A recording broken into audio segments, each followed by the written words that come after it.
आज twin flames के लिए कुछ इम्पॉर्टेंट चीज़ें लेके आई हूँ। मेरी अपनी जर्नी के साथ साथ मैं आप लोगों के साथ भी शेयर करना चाहती हूँ। जो जो चीज़ें मुझे लगती हैं कि इम्पॉर्टेंट हैं और यूज़फुल हो सकती हैं, तो वो मैं आप लोगों के साथ शेयर करूँगी। एक अटैचमेंट का कॉन्सेप्ट है जो कि सबसे बड़ा एक इम्पॉर्टेंट सेटबैक होता है in the spiritual journey, especially the journey that twin flames have. जो इमोशनल अटैचमेंट है वो आपका आपके ट्विन फ्लेम के साथ तब बिल्ड होता है जब आप उनसे मिलते हैं, और इस इमोशनल अटैचमेंट को एक कैटलिस्ट की तरह यूनिवर्स यूज करता है फॉर योर अवेकनिंग, या आप कह लो आप खुद यूज करते हो through your higher self for your awakening. ये जो इमोशनल अटैचमेंट है इसके डीप लेयर्स होते हैं, यानी कि why is it coming, where is it coming from, what is the solution, what is the wound. Emotional signals जो हम यूनिवर्स में भेजते हैं, यानी कि जो हम महसूस करते हैं, जो हमारी जो फीलिंग्स होती है, उसके हिसाब से हमको अपना एक्सपीरियंस मिलता है। तो लॉ ऑफ अट्रैक्शन में भी कहा जाता है कि the signals that you send to the universe is not affirmations, not your words, not what you want, rather what you feel. So what you feel is equal to your emotions. If you are craving for your twin and you're always expecting कि वो कुछ change करें या वो आपके लिए कुछ करें, rather than you changing yourself. Also, you are changing yourself, you are in the process of changing yourself, still there is an underlying belief, underlying एक मतलब डिफॉल्ट सेटिंग कि भाई उसको ये करना चाहिए। ये इतना इजीली नहीं दिखता, it is not on the surface, but it is beneath the surface, under the layers of your conditioning, of your expectations. So when you change your emotional signal that you are sending to the universe, then your feelings change. Okay, emotion change होते हैं। Emotion क्या होते हैं? Energy in motion. तो जब वो change होता है तो फीलिंग्स आपकी चेंज होंगी। जब फीलिंग्स चेंज होगी तो आपके ट्रिगर्स भी चेंज होंगे। ओके, फॉर एग्जाम्पल आपको अपने ट्विन के लिए बहुत पेनफुल महसूस हो रहा है, आपको सेपरेशन एंग्जाइटी, सेपरेशन का डिप्रेशन इतना ज़्यादा हो रहा है कि आप उस चीज़ से कोप अप ही नहीं कर पा रहे हो। तो हमें पहले जो काम करना चाहिए है वो हमारे इमोशनल सेटिंग्स पे करना चाहिए है। ठीक है, think yourself as a computer, don't get too deep into thinking I am everything, ये मेरे साथ ही क्यों होता है। Rather take it as a computer, you are a computer, और आपका जो प्रोग्राम सेट हो रखा है इमोशंस में उसको आप चेंज करोगे तो ऑटोमेटिकली आपकी जो फीलिंग्स हैं वो चेंज होंगी। और आपके जो ट्रिगर्स हैं, ट्रिगर्स गुड बैड बोथ होते हैं। Triggers are basically the things और जो चीज़ें आपको अवेकन करती हैं या आप में उसको चेंज लाती हैं, catalyst. So these are the catalyst. तो आपके ट्रिगर्स चेंज होने के लिए क्यों ज़रूरी है? क्योंकि अगर आप एक ही ट्रिगर पे अटके रहोगे तो आप दूसरे ट्रिगर पे नहीं जाओगे, तो जर्नी सेटबैक हो जाती है, स्लो हो जाती है। For example, today you woke up in the morning, you crave for a coffee. अब आप ये बोलो कि मैंने कॉफ़ी क्यों पी। अब आप पीछे जाओ, अरे कभी किसी ने टेस्ट कराई थी, then I liked it. Why did you like it? Because it made you feel a certain way. सब लोग तो कॉफ़ी नहीं पीते, वो एक पर्सनल आपके लिए ट्रिगर है कॉफ़ी। जब पी ली तो उसका ट्रिगर जो है वो खत्म हो गया। अब ऐसे ही उसके बाद आपको भूख लगेगी तो आप वो तो नहीं खाओगे जो दुनिया में हर कोई खाता है, आप वो खाओगे जो आपको खाना है, बट ट्रिगर तो चेंज हो गया ना। You don't need any more coffee, right, till your next time. Default setting के हिसाब से जब आपने अपने अंदर सेट किया हुआ है कि अब इतने बजे, 4 बजे मैं एक और कॉफ़ी पीती हूँ, तो अपने आप वो अलार्म बजने लग जाएगा। तो ये सब आपकी एक कंडीशनिंग होती है।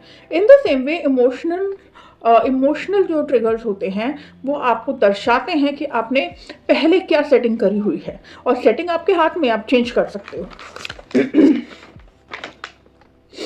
जब हम इमोशनल ट्रिगर्स पे फोकस करते हैं तो हमें ये चीज़ ज़रूर सोचनी चाहिए है in order to change it, that what is it making you feel. ठीक है, ऐसा क्या है जो आपको उनमें अच्छा नहीं लग रहा है इन योर ट्विन फ्लेम? क्योंकि हम लोग ना अपने आप को काफ़ी इग्नोर करते रहते हैं, अपने इमोशंस को इग्नोर करते रहते हैं और सोचते हैं अरे यार it doesn't make a big difference, कुछ नहीं होता। इसीलिए आप इस ट्विन फ्लेम की जर्नी में हो, जहाँ पे जो आपका ट्विन आपको पोर्ट्रे कर रहा है, प्रोजेक्ट कर रहा है, वहाँ से आपको जो ट्रिगर्स मिलते हैं वो मिस नहीं करने हैं। ये ट्विन फ्लेम जर्नी का बेसिक है, ठीक है। सबसे इम्पॉर्टेंट जो चीज़ें होती हैं वो आपका ट्विन आपको बताता है कि this is where you want to focus. He और शी, जो भी आपके ट्विन फ्लेम हैं, वो एक लाइट जायंट टॉर्च मार रहे हैं और जो ट्रिगर दे रहे हैं और जो वूंड शाइन हो रहा है उसकी वजह से ये इमोशनल रिस्पॉन्स आ रहे हैं। तो जहाँ पे वो लाइट जा रही है, ये आपका कर्तव्य है, ये आपका काम है, being in this journey, that you work on that trigger. इसीलिए ये ट्रिगर्स इग्नोर नहीं करने चाहिए, ठीक है। तो इट इज़ वेरी इंपॉर्टेंट कि वो आपको कैसा महसूस करा रहे हैं और क्यों क्यों आप क्या एक्सपेक्ट करते हो।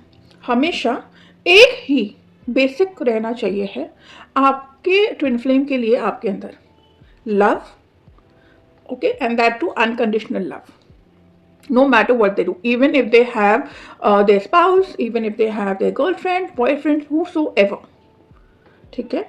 ये आपके लिए हमेशा मतलब ये बेसिक है, ये सेटिंग चेंज नहीं होनी चाहिए। कभी भी आप इस सेटिंग से इधर उधर जाओ तो प्लीज़ ये सेटिंग चेंज करो, जैसे अपने फ़ोन में करते हो वैसे ही अपने अंदर हार्ट स्पेस में, मेंटल स्पेस में, इवेंचुअली आपकी सोल बॉडी में चेंज हो जाएगा कि मेरे को अनकंडीशनल लव ही देना है।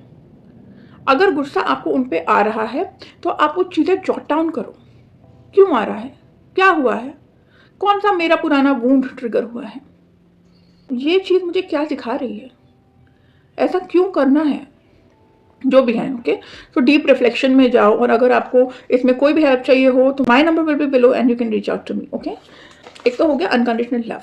नंबर 2, जो आपकी सेटिंग में डिफॉल्ट सेटिंग आपकी जो ट्विन फ्लेम के लिए है उसमें हमेशा होना चाहिए है, that is you send them love and light. Twin flames are here to emit love and light to the entire universe, and if you can't even do that to your own twin, forget about the world, right? तो आपको अपने twin flame को जब भी आपको याद आए, अरे उसने फ़ोन नहीं किया, I send you love and light, love you so much, God bless, thank you, thank you, thank you।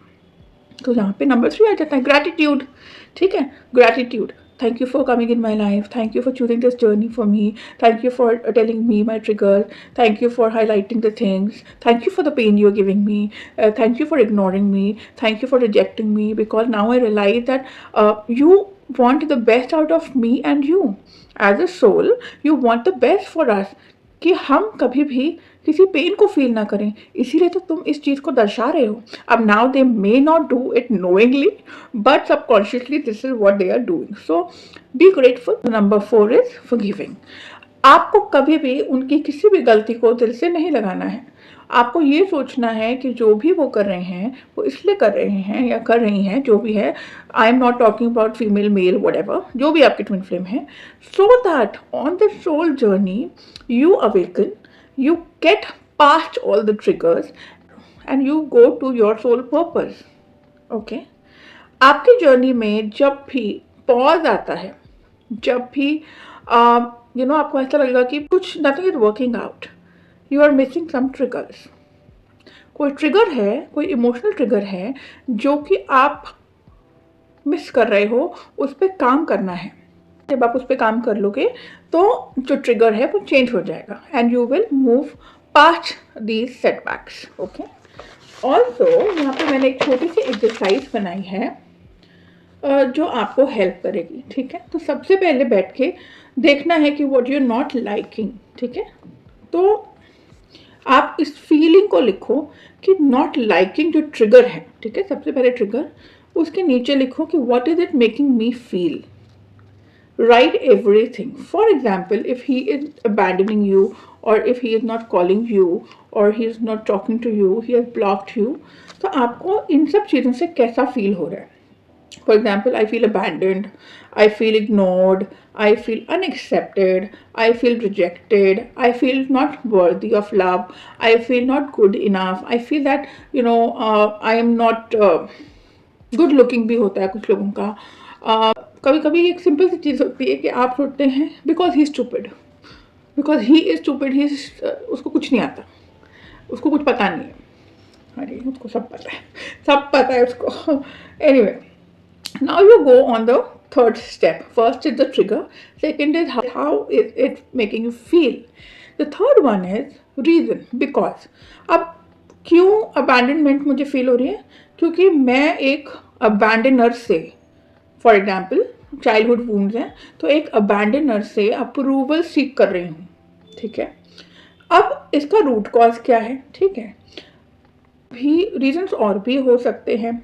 For example कि मुझे इंपॉर्टेंस चाहिए, मुझे अटेंशन चाहिए, I am lacking love in my life. Okay, अब इसका root cause पे आप जाओगे. फोर्थ स्टेप, रूट कॉज क्या है कि आप पहले कहाँ कहाँ अबैंडन्ड हुए हो लाइफ में. 2 मिनट बैठोगे ना, सब निकल के आ जाएगा. हार्ट चक्रा को ओपन करो, उस पर फोकस करो, सब निकल के आ जाएगा कि पेरेंट्स ने किया था, स्पाउस ने किया था, सेक्सुअल ट्रॉमा है, या सिबलिंग्स ने किया था, या पेरेंट्स, ग्रैंड पेरेंट्स, या भगवान से आपको लगता है कि भगवान ने आपको अबैंडन किया है, या आपके फ्रेंड्स नहीं बने, या आपको लगता है कि मेरा करियर नहीं हो पाया, या मेरे जॉब में इश्यूज आए. ये इनमें से काफ़ी चीज़ें हो सकती है और सब भी हो सकती है. जब ये सारी चीज़ें होंगी तो एक होगा इनका हीरो, जहाँ से ये सारी चीज़ें शुरू हुई. ठीक है, तो उसको ढूंढना है, रूट कॉज को, और उस पर काम करना है.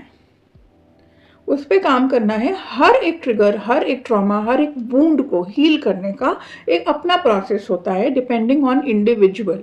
लाइक जो मेरे लिए सोल्यूशन होगा वो आपके लिए नहीं होगा. सबके ट्रॉमाज अलग होते हैं, सबके एक्सपीरियंसेस अलग होते हैं, सबकी बॉडी, सोल, माइंड अलग होता है. तो इसीलिए ये जर्नी भी अलग अलग होती है. अगर आपको इसके बारे में कुछ डिटेल्स चाहिए हो तो आप मुझे कांटेक्ट कर सकते हैं.